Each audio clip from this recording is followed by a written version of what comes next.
আসসালামু আলাইকুম। আমি আবারও হাজির হয়ে গেছি নতুন আরেকটি রেসিপি নিয়ে।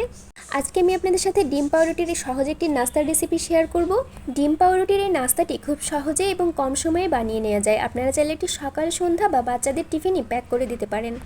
এজন্য আমাদের লাগছে সামান্য পেঁয়াজ কুচি, কাঁচামরিচ কুচি এবং ধনিয়া পাতা কুচি, আর লাগছে 2টা ডিম।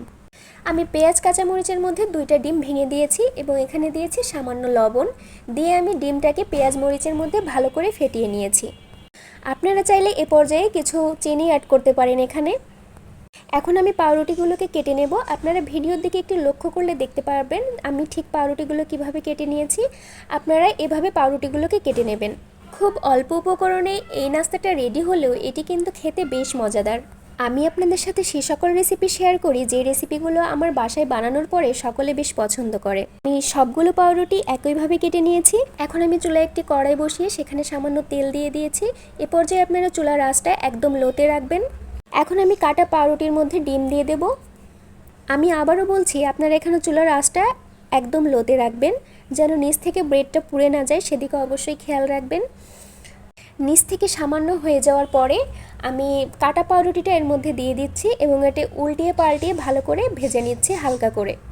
আপনারা এখানে চাইলে তেলের বদলে বাটার ব্যবহার করতে পারেন। আমার কাছে বাটার ছিল না, এজন্য আমি খুব অল্প তেল দিয়ে এটি ভেজে নিয়েছি।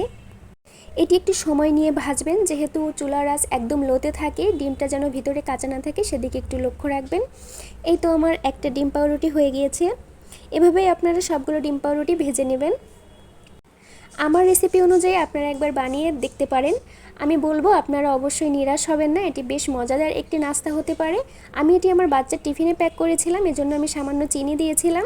আপনারা চাইলে এটি বাচ্চার টিফিনে প্যাক করতে পারেন। এটি কিন্তু বাচ্চারা অনেক বেশি পছন্দ করে থাকে।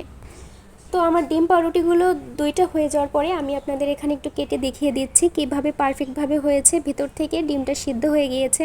তো আপনারা খুব অল্প সময়ে এভাবেই ঝটপট নাস্তা বানিয়ে নিতে পারেন। আমি বলবো আমার রেসিপি ফলো করলে আপনারা কেউ নিরাশ হবেন না। যদি ভিডিওটি ভালো লাগে অবশ্যই একটা লাইক কমেন্ট করবেন। ধন্যবাদ সবাইকে এতক্ষণ আমার সাথে থাকার জন্য। ভালো থাকবেন সবাই। আবার নতুন কোনো রেসিপি নিয়ে আপনাদের মধ্যে হাজির হব। আসসালামু আলাইকুম।